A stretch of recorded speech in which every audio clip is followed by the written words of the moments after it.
Charles Duchossois, par bien des égards, est plus proche d'un aventurier du style d'Indiana Jones que du véritable hippie. Pourtant, plusieurs rencontres vont finalement le mener à Katmandou, capitale du mouvement Flower Power à l'époque et véritable paradis de la drogue. Cette dernière est légale et coule à flot sous toutes ses formes dans la capitale du Népal.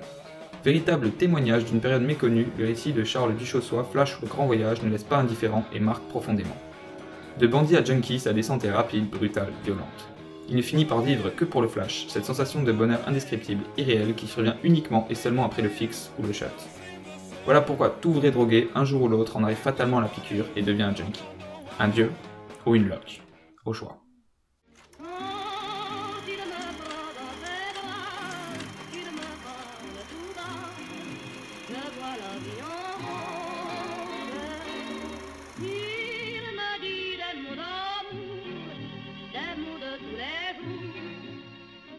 Ce second sujet d'étude, pourtant bien moins connu que le premier, nous permet de se plonger dans une époque pas si lointaine et pourtant si différente, tant elle semble hors du temps et extraordinaire, le mouvement hippie. Mais pour en arriver là, il faut revenir en arrière et poser le contexte de cette histoire. A la base, rien ne prédestinait le jeune Charles à cette existence, tant il a eu une enfance normale. Seul petit bémol, cet éclat d'obus allemand qu'il a laissé borgne à l'âge de 4 ans. Un grain de sable qui va avoir de sérieuses et fâcheuses conséquences. Diplômé d'HEC en expertise comptable, il est un citoyen tout à fait banal jusqu'au jour où on lui refuse l'obtention de son permis, malgré un sans faute à l'examen. La raison, le fait d'avoir un œil en moins. De cet événement va naître un profond sentiment d'injustice et va faire basculer Charles dans l'illégalité. Tour à tour cambrioleur, truand, passeur d'or, il finit suite à 2 voyages en prison par atterrir au Liban, où les milieux clandestins lui proposent de participer à un trafic d'armes. Enthousiasmé, lui voit déjà plus loin et compte utiliser les gains pour acheter du hashish, dont le Liban est un très gros producteur, et le revendre en France 20 fois plus cher.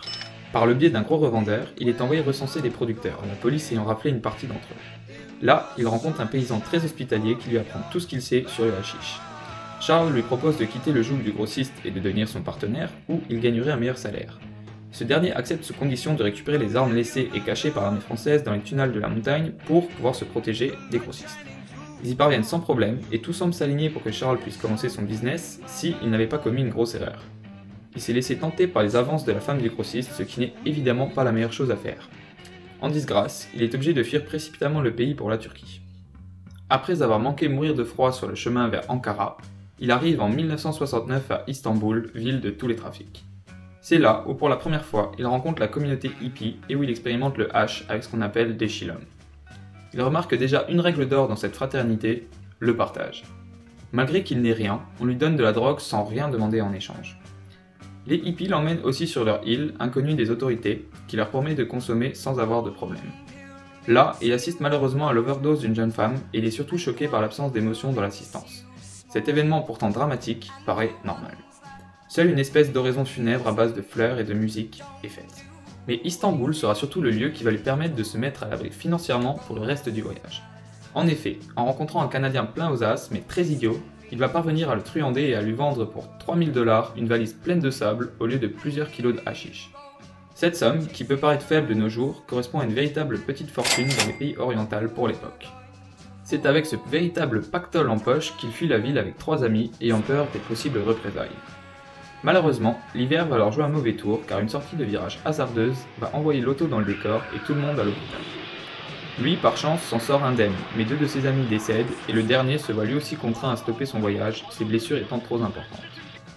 Se retrouvant seul, il décide d'aller rejoindre d'autres amis au Koweït. Déjà un pays très riche et regorgeant de pétrole dans cette fin d'années 60, il est un paradis pour ces jeunes Français. Entretenus par les femmes d'ingénieurs s'ennuyant dans leur maison, ils obtiennent des visas facilement et sont 3 tours scouts, étudiants ou employés de nightclub. Après un mois de fêtes continuelles, la routine les pousse à changer d'air, et ils mettent le cap vers une terre mystique qui attire tous les voyageurs, l'Inde. Durant la traversée de l'Irak et de l'Iran en stop, Charles rencontre pour la première fois des hippies en manque, n'hésitant pas à utiliser de l'urine pour préparer leur shot de méthédrine, n'ayant pas d'eau sous la main. S'il est d'abord très critique envers ces junkies, il comprend vite pourquoi en Orient tout le monde se drogue. La traversée du désert est tellement longue, le climat tellement rude, que sans les chillums et le hashish, elle serait d'une souffrance inimaginable pour le corps. Charles donne un exemple précis avec ses mains qui, étant exposées au soleil toute la journée, contrairement au reste de son corps protégé par la djellaba, sont complètement brûlées. La seule façon d'apaiser la douleur est de se construire des gants remplis de bouse fraîche. Petite astuce que n'aurait pas renié Bear Grylls à coup sûr. Il y voit aussi pour la première fois un hippie voulant se finir dans la montagne. Dans leur jargon, cela veut dire qu'il prend des doses beaucoup trop importantes et que la seule porte de sortie encore possible réside dans la mort. L'arrivée en Inde ne se fait pas sans encombre, la drogue étant totalement interdite dans le pays. Ils doivent donc redoubler de prudence pour se fournir en hashish. Charles ayant encore beaucoup d'argent, il commence à payer pour tout le monde et se crée une véritable cour personnelle.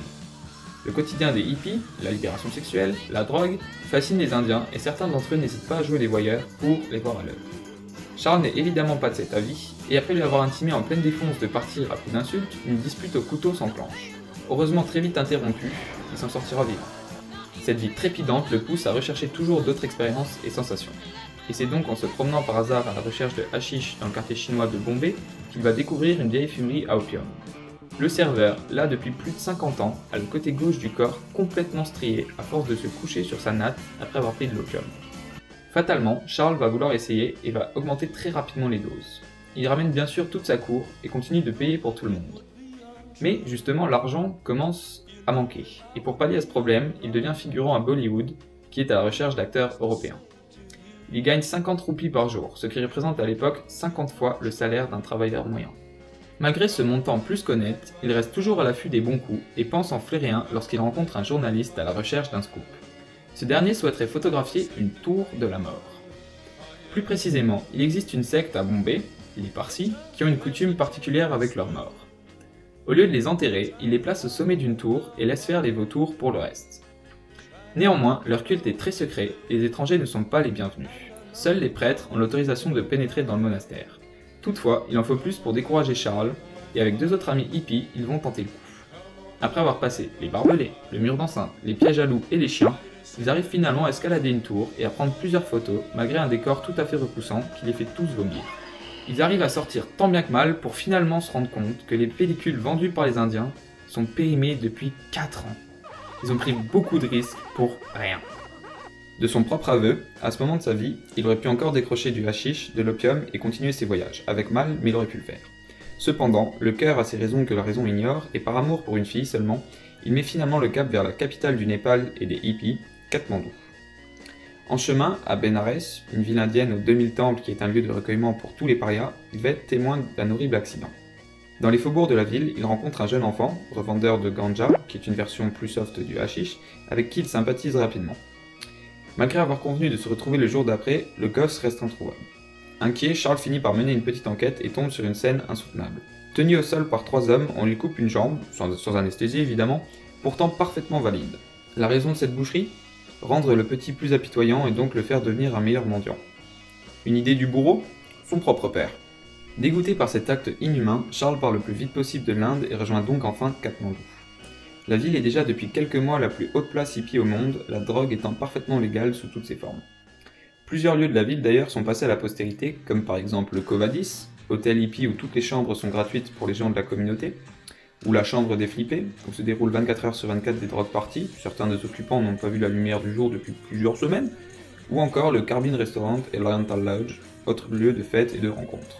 C'est un véritable monde de folie pour cette colonie occidentale, loin, très loin de la réalité.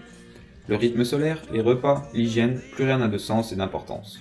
Et cette faune étrange, pour le coup, attire de véritables touristes qui viennent à Katmandou pour photographier les hippies. Parfois, malheureusement, la cohabitation peut mal se passer. Par exemple, un groupe d'Américains en a fait les frais. Durant un show dansant très gracieux réalisé par les hippies, les touristes ne peuvent s'empêcher de dégainer leur appareil photo. Mais sous drogue, les nerfs sont très sensibles et les flashs des objectifs sont plus que désagréables. On leur demande donc d'arrêter gentiment et tout s'obtempère sauf un gros Texan blanc. Complètement ivre, il continue son manège et lance en plus des billets sur les danseurs en les insultant. Il attrape un chilhomme et tente de l'utiliser, évidemment sans y parvenir vu son état. Le public, pour se venger, se moque de lui, et le type explose en disant qu'il n'est pas une lopette comme eux, qu'il est plus fort que la drogue, qu'il n'a pas peur. Donc les hippies le prennent au mot, et le mettent au défi de prendre un tout petit shot de méthédéine juste pour voir. Le problème, et ce que l'américain ne sait pas, c'est que sous alcool, même un tout petit fixe fait l'effet d'une dynamite dans le corps. Donc après lui avoir administré son shot, le Texan déchante bien vite et se met à pleurer, vomir partout. Évacué, il ne donnera plus de nouvelles, bien calmé. En parallèle de la danse, les hippies jouent fréquemment de plusieurs instruments et parviennent à sortir des tonalités et sons à peine réels qui pincent leurs nerfs à vif de vibrations inouïes.